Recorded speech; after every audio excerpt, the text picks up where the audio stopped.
Olá! Olá, olá, olá! Tudo bem com você? Comigo está tudo bem. Hoje nós iremos falar sobre os medos. Esses medos que nos bloqueiam, esses medos que nos congelam, que nos paralisam, que nos travam. Quem são esses medos? Da onde vêm esses medos? O que fazer com eles? Como que administramos esses medos? Existem alguns tipos de medos mais comuns? Qual é o grau de tamanho desses medos? Como nós aprendemos a administrar os nossos medos? Para quem não me conhece ainda, eu sou a psicóloga Vera Amaro, sou especialista em inteligência emocional e eu ensino mulheres a desbloquear seus pensamentos, suas atitudes, suas emoções, para assim aprender a expressar aquilo que precisam, aquilo que sentem, aquilo que pensam. Então, vamos dar início falando alguma coisa sobre aonde que está esse medo. Muitas pessoas acreditam que esse medo é algo que está fora de nós. Mas eu quero dizer que não. Esse medo está morando aqui dentro. Esse medo habita em nós. E a tendência que a maioria das pessoas tem quando sente o medo é brigar com esse medo. É ficar ressentida com esse medo. Mas o que acontece? É preciso que você entenda que todo medo, ele tem as suas razões para existir. Eles têm as suas motivações para existir. Os medos, eles são instâncias de autoproteção. Por que os medos surgem na nossa vida? Principalmente porque nós precisamos nos proteger de coisas que a gente considera em algum momento da nossa vida ou considerou perigosas, difíceis, complicadas. Então esses medos, eles são mecanismos de subsistência. E à medida que a gente cresce, que a gente desenvolve, que a gente quebra alguns padrões, algumas verdades internas, nós vamos aprendendo que daqui a pouco, aquele medo específico que nós sentimos, na verdade, ele existiu na nossa vida devido a uma necessidade de nós cuidarmos de alguma coisa que estava acontecendo naquele momento. Então, o que eu quero lhe dizer agora? Você precisa, como um primeiro passo para lidar com esse medo, você precisa aprender a acolher a esse medo. Mas como assim, Vera, acolher o medo, não brigar com o medo? Como é que eu vou ficar resignada porque eu sinto um medo? Sim, você precisa quebrar inicialmente esse padrão, essa crença de entender que o seu medo, ele está competindo com você, que ele está lutando com você. Na verdade, o que você precisa entender é que esse medo, ele só existe, e eu vou repetir, porque em algum momento da sua vida, você precisou se proteger de alguma situação, de algum momento difícil, e aí esse medo se instalou. Então, medos são mecanismos de sobrevivência, são mecanismos de cuidado. Só que, devido ao tempo que passa, ou às situações que mudam na nossa vida, ou a forma como nós nos transformamos durante a nossa jornada, durante a nossa caminhada, esses medos, eles param de ter a funcionalidade, a utilidade necessária que eles tinham naquele tempo onde eles nasceram em nós. Então, por isso que muitas vezes nós ficamos muito revoltadas por sentir medo de algumas coisas que a gente acha, que troço bobo, por que eu sinto medo disso, não tem nada a ver. Mas na verdade, esse medo, ele é fora do tempo do aqui e agora. A maioria deles, pelo menos, tá? A maioria dos medos que você sente são medos da sua criança. São medos que a sua criança, que habita você, a sua criança interna, ela experimentou a partir de um tempo que nós costumamos chamar a nossa casa de infância. Mas isso eu já falei em outras lives, inclusive vocês quiserem olhar lá ali no meu Instagram ou aqui no meu Instagram, existem lives sobre a casa de infância, sobre todas essas emoções, tá? Mas então vamos continuar. Eu acho que se eu contar uma história para você, e você sabe que eu adoro contar histórias, talvez você consiga entender melhor em que medida esse medo realmente ele habita a sua mente, ele habita o seu ser, ou seja, ele está dentro de você. Então, vamos repetir. O medo que você vivencia hoje, ele não está fora de você, ou seja, ele não é maior que você. E se ele não é maior que você, você pode se apropriar dele. E como que você vai se apropriar? Entendendo o porquê ele existe, entendendo aonde que ele foi disparado e o que ele quer proteger. Eu vou contar então a história. Havia uma vez um viúvo. Ele ficou viúvo, era uma pessoa que ficou casada durante mais de 30 anos com a mesma pessoa. Eles tinham um relacionamento muito bonito, um relacionamento assim muito pleno de casal. E aí, eles se comprometeram um com o outro que o primeiro que morresse iria respeitar a memória do outro, ou seja, não ia estabelecer nenhum outro relacionamento, não ia se casar novamente. E esse foi um acordo feito quando ambos estavam vivos, quando ambos estavam com saúde. E o tempo passou e de repente a esposa ficou doente. A esposa ficou muito enferma e acabou em óbito, acabou falecendo. E o que aconteceu? Houve todo um processo de luto, houve todo um processo de perda. E esse homem, ele ficou muito, muito triste, porque o amor da sua vida havia partido. Mas acontece que a vida é dinâmica.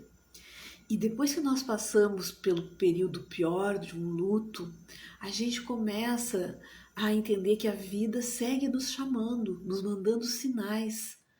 E aí? Ocorre que, sem mesmo ele procurar, ele encontrou e conheceu uma outra pessoa que não era nada semelhante com a falecida esposa dele, mas que era uma pessoa muito legal. E ele resistiu, mas daqui a pouco esse homem, ele se percebeu apaixonado por essa nova mulher. E ele começou a ter um relacionamento, a namorar essa mulher. E ele queria namorar e queria restabelecer a vida dele. Mas dentro dele existia aquele comprometimento silencioso que ficava ali, né? Tipo diálogo interno. Mas como assim? Você se comprometeu a não arranjar outra pessoa, assim como eu me comprometi, e agora, passado um tempo, você fica conhecendo outra, querendo namorar outra? Como assim? Era uma voz aqui, né? E a partir daquele momento, ele começou a ter alguns receios do tipo assim, ó. Ele ia comer um doce na geladeira e aquela voz dizia: você não pode comer doce, você sabe que você está com problemas de diabetes, isso aí vai lhe fazer mal.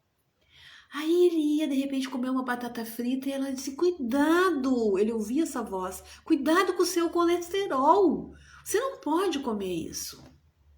Daqui a pouco esfriava o tempo, ele ia sair na rua e aquela voz lhe dizia: olha, coloque um casaco, você pode pegar uma gripe. Ele ia no supermercado e aquela voz lhe dizia: não, esse preço aí tá muito caro, nós não temos orçamento para isso. E esse homem, ele começou a ter muito medo daquela voz que sabia tudo dele. Tudo que ele ia fazer tinha um comentário. E ele começou a ficar com muito medo daquela assombração de que a sua falecida esposa estava voltando, estava ali, sabe? Fiscalizando tudo que ele fazia. Por quê? Porque ela não concordava, segundo ele, com esse novo estilo de vida que ele estava querendo, ou seja, se comprometer com uma outra pessoa. Porque o compromisso ainda era com ela. E assim foi sucedendo os dias, assim, cada vez que ele pensava em fazer alguma coisa, vinha aquela voz e dizia assim: ah, é isso mesmo, faça assim, tá tudo certo, que bom, que legal. Ou ele fazia alguma coisa e a voz dizia para ele, a assombração, dizia para ele: não, assim não pode. E o tempo foi passando e aquela assombração cada vez mais presente na vida dele, ele cada vez com mais medo, porque qualquer coisa que ele fazia, a voz da falecida se fazia presente. E ele acreditou que ela estava de volta. E aí ele pensou: eu preciso achar uma solução para isso. Ou eu termino esse meu novo relacionamento e cumpro aquilo que eu me comprometi com a minha falecida esposa, ou então, o que eu vou fazer? Eu vou enlouquecer, porque essa voz da minha falecida não sai do meu pensamento, ela está o tempo todo ali. E ela sabia tudo que ele ia fazer, tudo. E ela dava palpite em tudo, exatamente como ela fazia quando ela estava viva. E o medo desse homem foi crescendo, ele estava quase fóbico, porque cada vez que ele fazia alguma coisa, vinha aquela voz. E ele disse: eu preciso dar um jeito nisso. E aí ele resolveu procurar, né, um padre. Ele era muito católico, ele era muito fervoroso, ele resolveu comentar ao padre e ele disse para o padre: olha, padre, está acontecendo isso, isso, aquilo. Eu me comprometi com a falecida de que eu não teria um outro relacionamento. Mas eu me senti tão só, sabe? Ela me faz muita falta. E eu não quero terminar a minha vida sem ter uma outra pessoa especial. Eu realmente quero resgatar a minha vida. Eu preciso de uma companhia.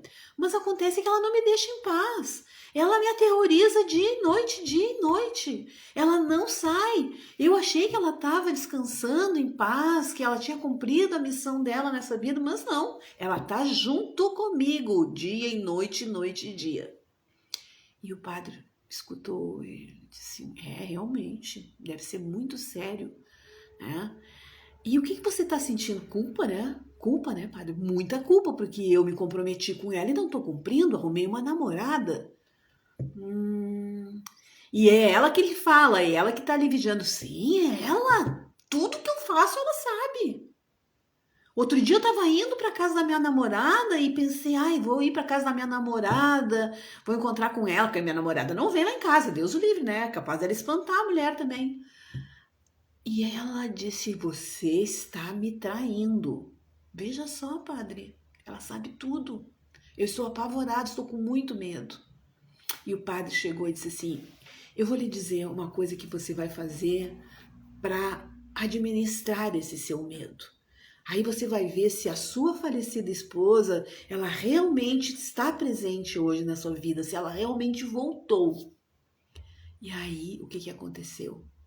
O padre deu a seguinte tarefa para ele: você vai pegar um saco de arroz no supermercado, 1 quilo de arroz, e você vai abrir e você vai colocar a mão dentro desse arroz ou feijão ou qualquer coisa, e vai juntar com a mão e vai colocar na mão. Você não sabe o quanto de arroz tem aí, você não sabe quanto pesa, o número de grãos, você não sabe nada. Você só sabe que você tem arroz. Então, faça isso.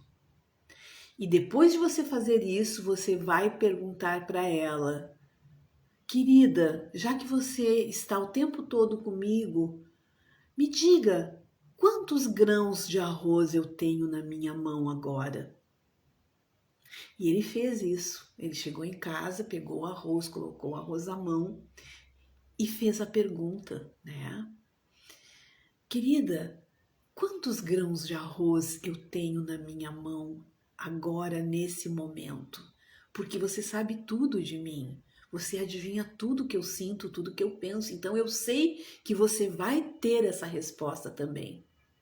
E aí ele esperou, esperou, esperou. E de repente, aquele pensamento, assim, aquela nuvem que estava dentro da cabeça dele fez plut! E ele simplesmente ficou sem nenhuma voz. Parou de escutar e parou de ter medo. Por quê? Porque, na verdade, não era a esposa que estava ali, onipresente, depois de falecida. Na verdade, era o medo dele e a culpa, né? Porque atrás desse medo havia uma culpa. Lembra que eu disse ali no início da live que todo medo tem um porquê, tem uma motivação, tem uma causa? No caso dele, o medo que ele sentia de ter que ouvir aquelas vozes dessa pessoa falecida, que o congelava, que obstruía a vida dele, era devido à culpa.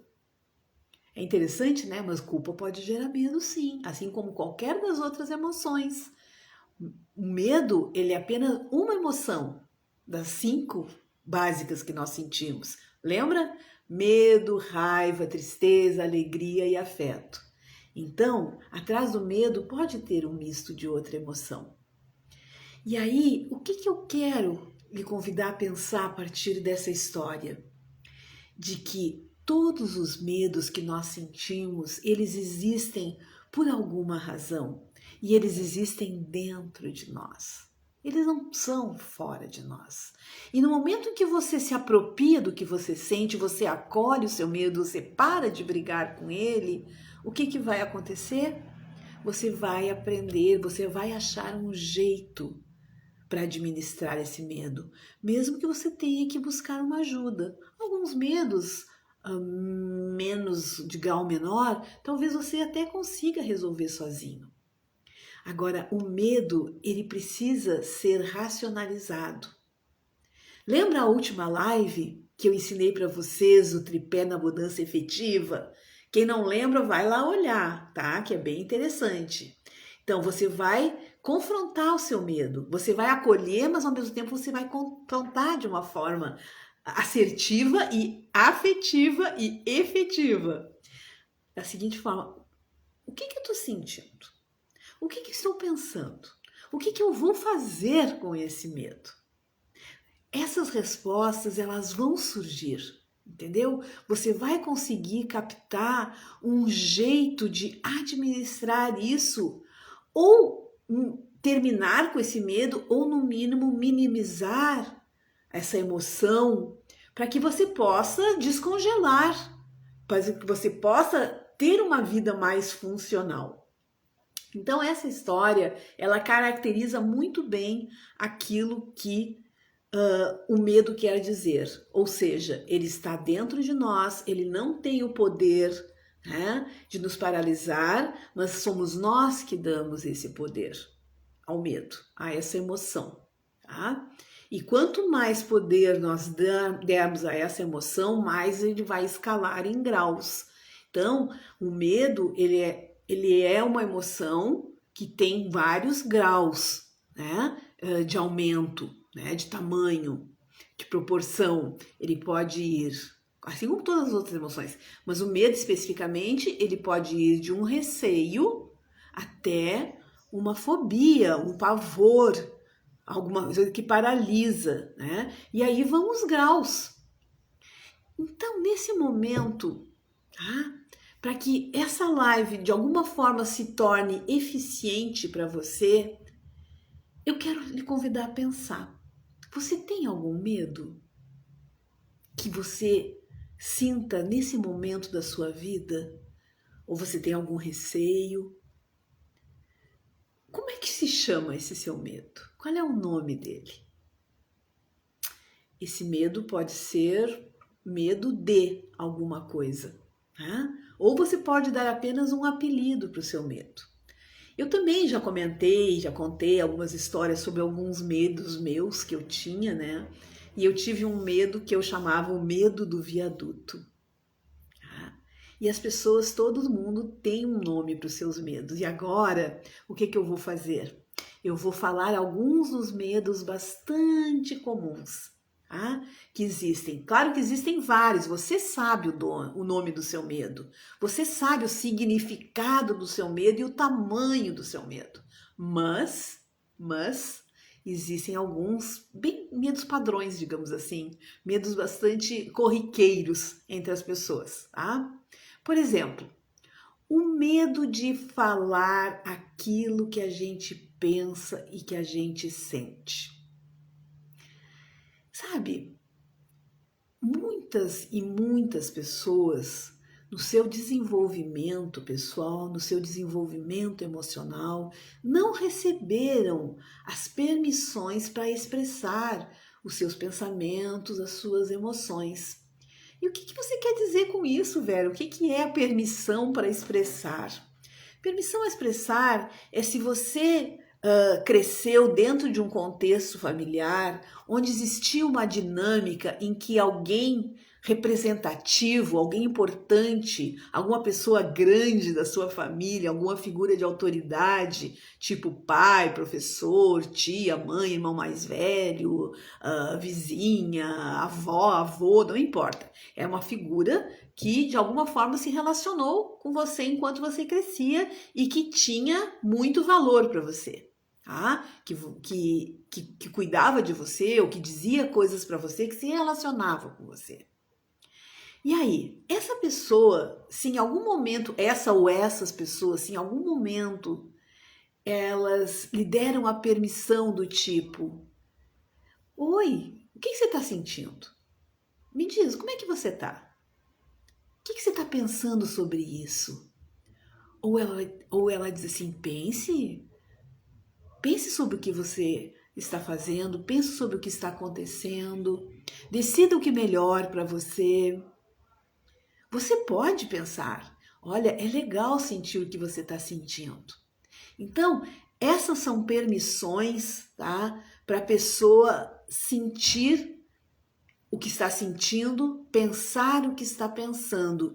E a ausência dessas permissões podem ser proibições.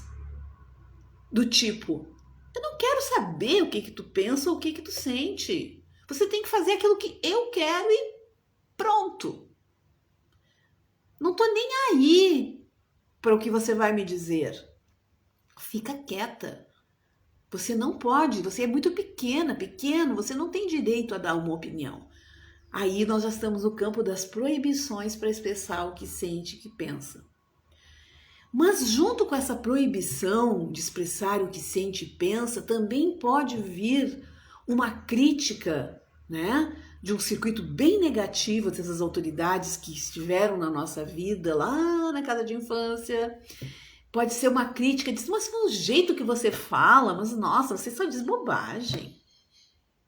Daqui a pouco, a pessoa, ela começou a instalar essa criança que nos habita, que nos habitou e que depois é o adulto que nós somos hoje, tem instalado dentro de si, né, essa autoproibição interna, essa ausência de permissão interna para poder dizer aquilo que sente e aquilo que pensa. E às vezes é muito comum que esse medo de expressar aquilo que sente, aquilo que pensa, ele vem junto a uma sensação de incapacidade, a uma desqualificação interna, sabe? Sobre não saber o que dizer, como dizer, quando dizer. Então, o que, o como, o quando, na expressão de uma necessidade de falar, de o que sente, o que pensa, gera medo. Porque quando nós não sabemos por onde caminhar, quando as coisas geram um desconhecido interno dentro de nós, o medo se faz presente também. Desconhecido anda de mãos dadas com os medos. Aquilo que nós não conseguimos saber como se faz, o que vai resultar, tudo isso pode gerar um medo. Gente, pessoas queridas que estão aqui, mandem um aviãozinho. Quem sabe outras pessoas vão querer ouvir sobre isso. Ah, vamos compartilhar essa live agora? Vamos fazer isso juntas, por favor? Legal. Então, seguimos falando. Então, até agora, nós estamos falando do medo de expressar o que pensa e o que sente e as razões disso, tá? E aí, o que eu faço com isso, Vera? Se eu não sei? Bom, nós vamos precisar desbloquear essas emoções, nós vamos precisar desbloquear, destravar esse medo e entender as razões disso. Ou seja, o que eu tô sentindo? Por que eu tô sentindo? O que eu vou fazer com isso? O que eu tô pensando? Como que eu vou lidar com essa situação? Toda emoção disfuncional, ela precisa ser confrontada. O que é isso? Não é você ir lá e brigar com você mesmo. Não. O confrontamento assertivo e afetivo é uma forma de você se autoconvidar a racionalizar, ou seja, faça perguntas para o seu medo. Medo, por que você está aqui? Medo, o que você quer me proteger? Medo, do que você está precisando? Medo, o que eu preciso fazer para que você não fique mais presente na minha vida? Parece louco, mas há uma forma bem funcional de trabalhar, de se autotrabalhar nessa emoção, é conversar com ela. Como se ela fosse uma pessoa, como se ela fosse uma criança. Se você está num processo de terapia, o seu terapeuta, ele vai fazer perguntas para aquilo que você está sentindo. E de uma forma ou outra, sempre vai estar conversando com aquela sua emoção que está disfuncional. Você está captando? Você está entendendo? Pergunte para o seu medo do que ele precisa. Esse medo que você tem de não dizer aquilo que você pensa, de não fazer aquilo que você precisa, de não expressar as suas dores, os seus afetos, os seus humores, tá?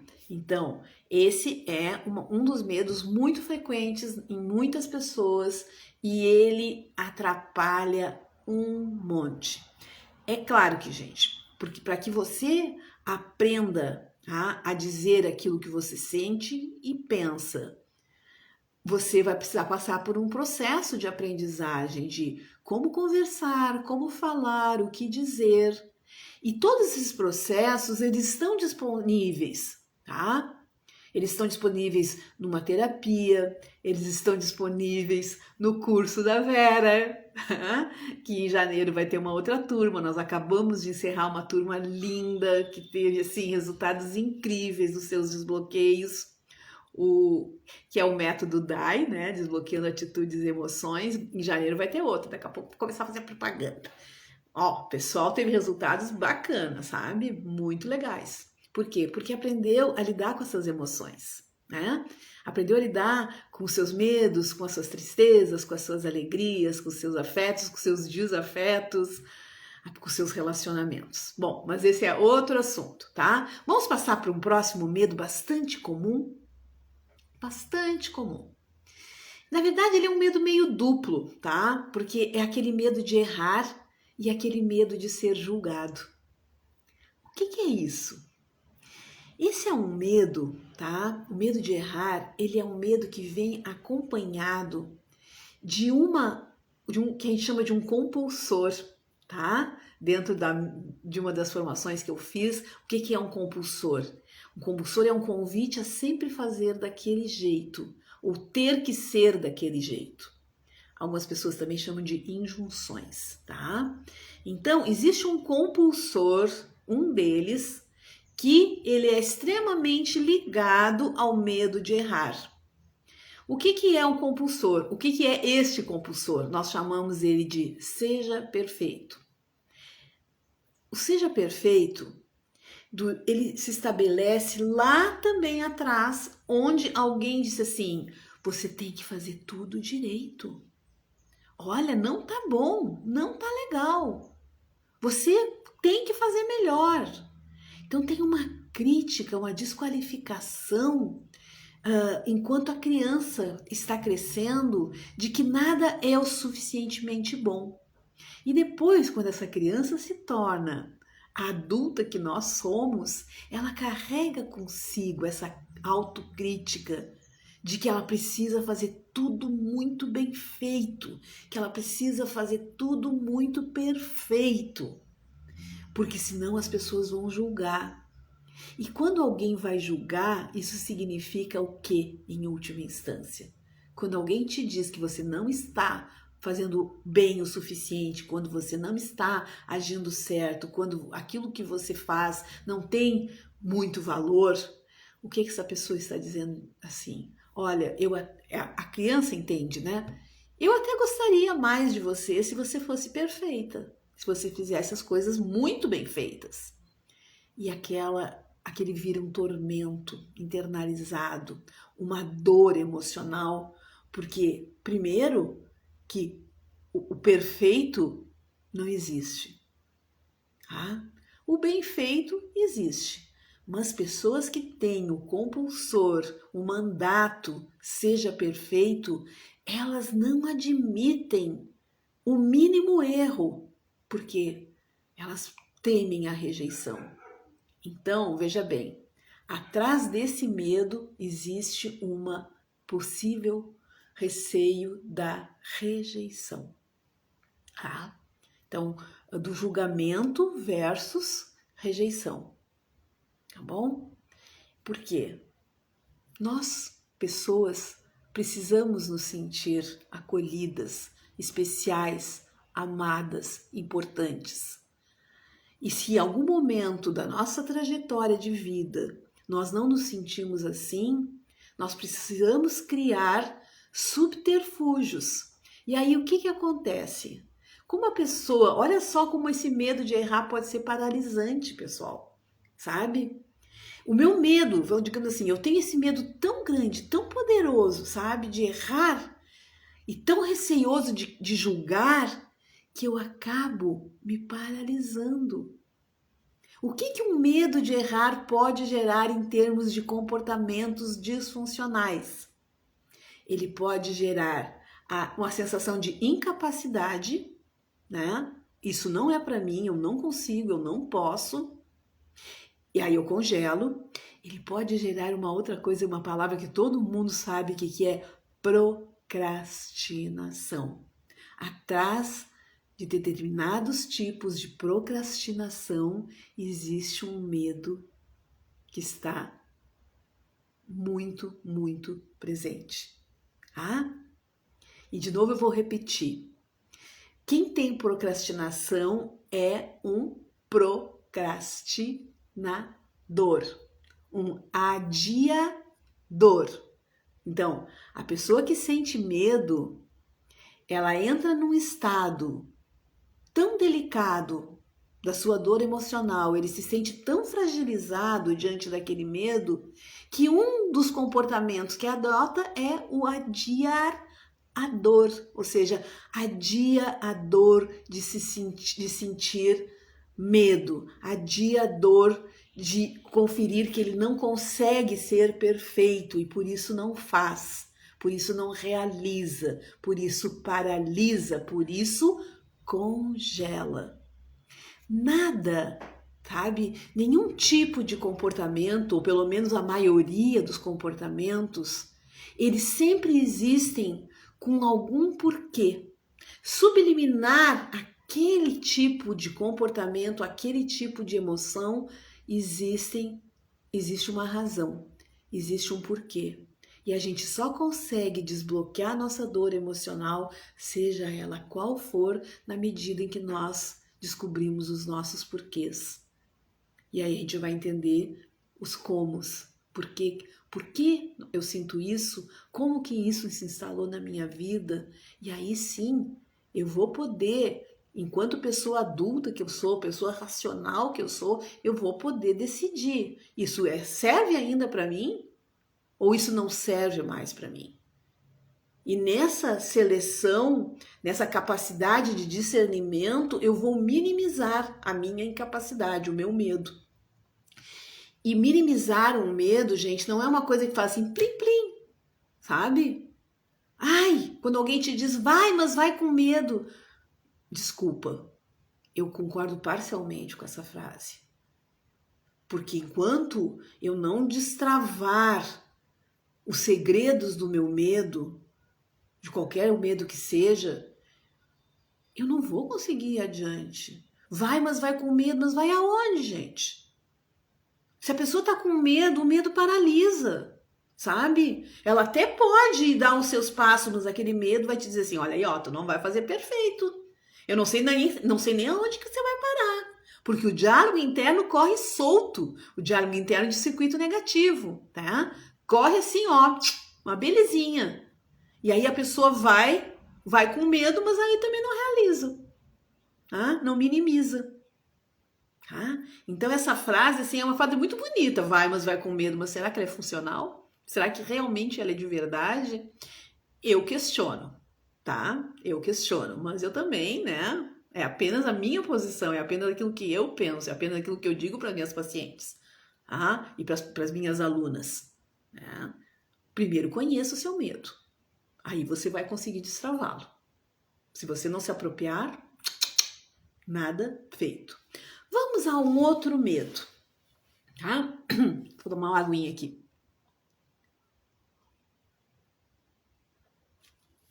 Um medo muito importante e bastante comum é o medo do fracasso. E esse medo do fracasso, ele está atrelado à ausência da autoconfiança.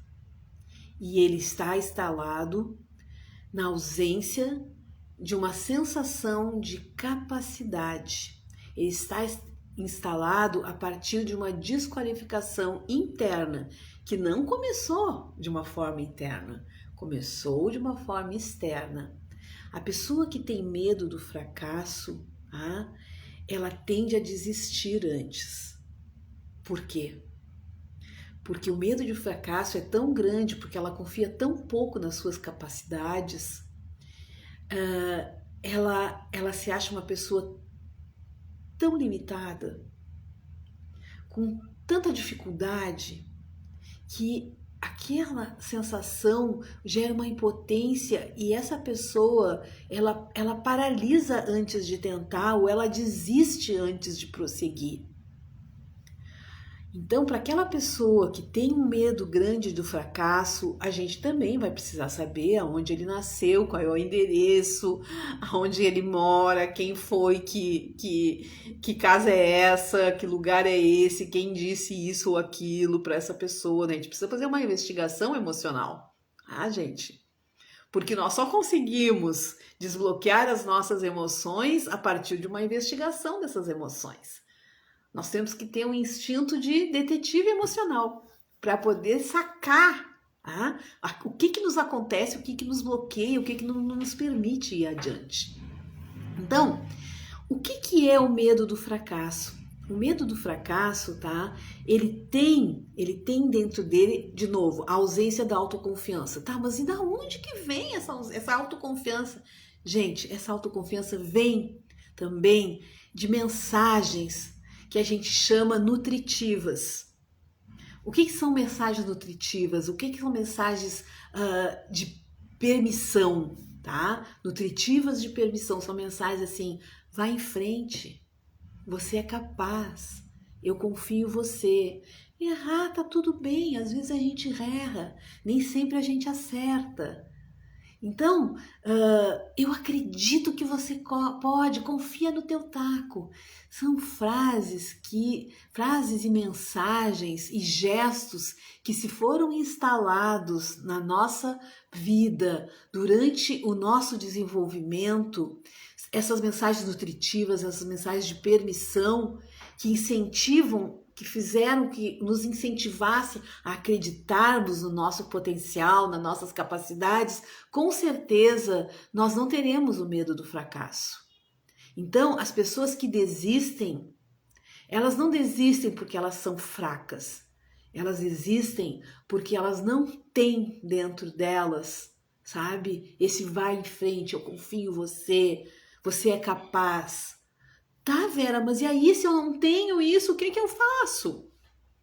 Você vai fazer uma coisa que se chama terapia, ou você vai fazer uma coisa que se chama um curso de desenvolvimento emocional, ou você vai fazer uma coisa de se autoquestionar. Existem caminhos variados, gente, tá? Então, existe muita disponibilidade hoje para as pessoas aprenderem sobre si mesmas. Agora, ninguém muda sem atitude, tá? Não é simples mudar, não é simples virar a chave, eu sei, eu tenho consciência disso, é um processo. Mas também, se a pessoa ficar e nunca fizer nada, nada irá mudar na sua vida. Tá? Então, existem livros, existem cursos, existem terapia, existem conselhos, existe uma série de coisas que pode lhe ajudar, sabe?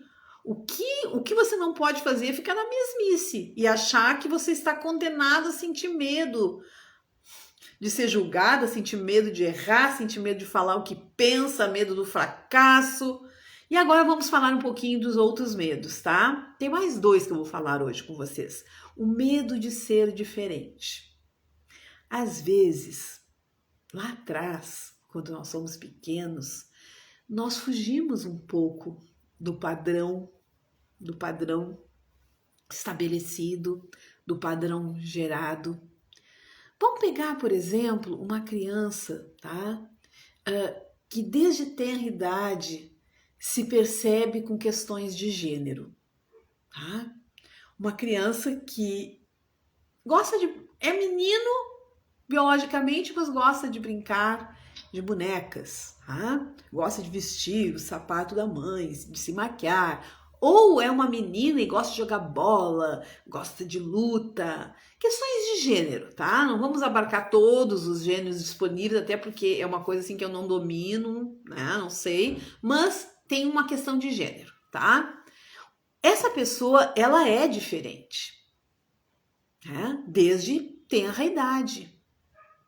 Mas, se essa pessoa não for aceita nas suas diferenças, na sua individualidade, tipo assim, seja quem você é, tá tudo bem ser do jeito que você é, tá tudo bem você ser um menino, mas gostar de brincar de boneca, não tem problema, você pode ser aquilo que você sente que é.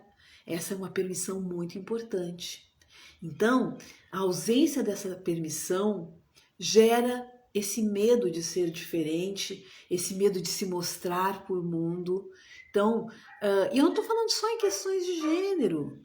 Às vezes são questões raciais, às vezes são questões da forma de pensar, às vezes é uma pessoa que tem cabelo crespo no lugar onde todo mundo tem cabelo liso. Depende, sabe? Ser diferente pode ser alguma coisa muito, muito assustadora, tá? Porque a pessoa, desde pequena, aprendeu a ter um não diante da sua individualidade, tá? Então, esse medo também é um medo bastante comum, bastante usual, bastante corriqueiro. Até aqui, tá dando para entender? Espero que sim. Se não der para entender, pode me mandar um direct ou assistir de novo a live que vai ficar gravada. Muito bem, vamos passar para um outro medo, que é um medo, gente, ó, tá espalhado na Terra assim o tempo todo. Principalmente é um medo muito feminino, infelizmente, faz parte do universo feminino, tá? E que medo é esse? Ele se chama medo de não agradar, medo de dizer não. A pessoa que tem esse medo, ela recebeu um mandato, que é uma mensagem, que é uma injunção, que é uma ordem parental das figuras de autoridade, tá? De agrade sempre. Você precisa fazer tudo para ser uma pessoa boazinha, porque a mensagem subliminar por ela, se você não disser sempre sim, se você não for sempre boazinha, se você não for sempre queridinha, as pessoas não vão gostar de você. E aí, se as pessoas não gostarem de você, você vai ter muitos problemas na vida. Então, agrade sempre. Faça tudo para deixar os outros satisfeitos, mesmo que você não se sinta bem com você. O importante são os outros, as outras pessoas. E aí vai criar uma escassez, sabe, de autoconfiança, uma escassez de se gostar, de permitir entender que as suas coisas também são especiais, são importantes. Então, o medo de não agradar, o medo de não dizer não é muito comum, principalmente dentro do universo feminino. Principalmente, tá? E ele esconde um compulsor agrade sempre, ele esconde dentro dele uma mensagem do tipo: seja boazinha, seja queridinha, seja bonitinha, não diga não, porque atrás de tudo isso tem: se você não fizer tudo para agradar, você não vai ser uma pessoa amada. E aí, gente, esse negócio gera tanta consequência na vida de algumas pessoas. Por quê? Essas pessoas, elas aprendem a cultivar migalhas de afeto. Elas aprendem que qualquer coisa já é muito, sabe? Elas chegam a entender que até uma atenção de caráter negativo é uma atenção. Ou seja, melhor um tapa de atenção do que nada. Melhor uma desqualificação emocional, um abuso emocional, do que não receber nada. Então, esse medo de não agradar, que foi gerado em um tempo muito anterior ao tempo presente e que ele se perpetua na nossa vida, ele pode ir escalando, tá? E escalando no comportamento. Então, o que acontece? Uma pessoa que tem esse medo de agradar, que carrega dentro esse compulsor, essa injunção, esse mandato, agrade sempre, seja boazinha, não diga não, essa pessoa, ela pode até escalar por uma questão de ser abusada e ter relacionamento apenas com pessoas tóxicas. Por quê? Porque ela não se dá valor, ela se desvaloriza, ela não se sente capaz, ela tem medo de não ser amada e qualquer coisinha serve, tá? Então, é ausência de abundância, é relações de ausência de reciprocidade, é aquela pessoa assim que tá sempre, ai, por favor, será que você pode gostar de mim? Um pouquinho que seja. E essa pessoa, às vezes, sabe, ela, além de ter essa escassez, esse medo enorme da rejeição, esse medo enorme de não ser amada, esse medo enorme de não agradar, ela, muitas vezes, ela se torna uma pessoa chata, vitimosa, sabe, nhenhenhé. Mas não porque ela queira, é porque ela já não sabe por onde se virar para buscar a quantidade de afeto que ela necessita para abastecer a sua fome emocional. Porque vocês sabem, talvez até um dia eu faça uma live sobre isso, nós temos algumas fomes emocionais importantes. A fome de ser reconhecida, a fome de se sentir amado, a fome de se sentir especial, a fome de se sentir incluído, de fazer parte. Eu, por exemplo, eu tinha uma fome enorme, que era uma fome de fazer parte de um contexto, porque como eu fui criada numa cidade do interior e depois eu comecei a morar, a cidade cresceu, eu fui morar em capitais e tal, eu tinha uma vontade enorme, sabe, de reviver aquela sensação de fazer parte de um contexto. E depois, quando eu vim morar aqui nessa pequena cidade da Serra Gaúcha, eu fiquei muito satisfeita e eu desfruto muito, né, de conhecer as pessoas, das pessoas se cumprimentarem, de fazer parte do contexto em geral da cidade, da comunidade. Isso é uma coisa muito boa. Então, nós temos fomes. E muitas das fomes que nós temos, elas também geram alguns medos, porque nós precisamos ser saciados na nossa afetividade, nas nossas necessidades emocionais, para que as dores não imperem. Então a gente faz qualquer negócio, sabe? As crianças e os adultos com dores emocionais, eles fazem qualquer negócio para se sentirem amados, aceitos, acolhidos, até aceitar desaforos, até aceitar agressão. Tá? Claro que isso já é um grau de comprometimento grande, mas existe, vocês sabem que existe. Bom, gente, eu acho que eu já falei muito, tá?